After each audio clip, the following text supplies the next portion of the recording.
Mr. Speaker, this is a sad day for us in the Senate. Mr. Speaker, we are discussing the death of a young man who was the only son of his family. And Mr. Speaker, he has died in a police cell where people are supposed to run for safety.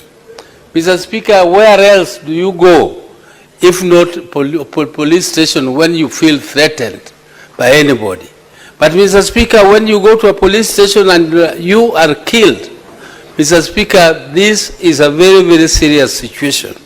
Mr. Speaker, there's one time in this country where we used to have people who speak their minds.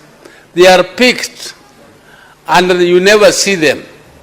Sometimes, Mr. Speaker, they are picked and you see them in courts pleading guilty after being tortured in cells. Mr. Speaker, we have been struggling so that these things become thing of the past. And it is very sad, Mr. Speaker, when we see any injustice rearing its head again. Mr. Speaker, it is not the small boys. It must be the big boys who organize this kind of a thing. Me, I have never heard, Mr. Speaker, that somebody can be charged for making somebody infamous. I don't know what a senior police officer, what type of fame a senior police officer wants to be. Where is he going with that fame? And Mr. Speaker, fame is something you can take to a civil court. Somebody does not have to be arrested and put in cell because he has made somebody infamous. Mr. Speaker, I have even seen in this country pictures where people are putting the president in the cells and they are never arrested, Mr. Speaker. Is this police officer even bigger than the president?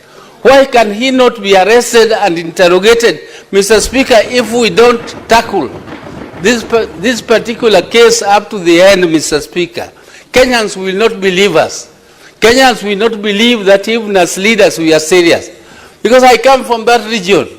What am I going to tell the people of Homa Bay when I go there that we are in broad-based government? And I don't explain to them how their son was picked and then put in some police cell where there are many police cells, Mr. Speaker, on the way from Oyugis.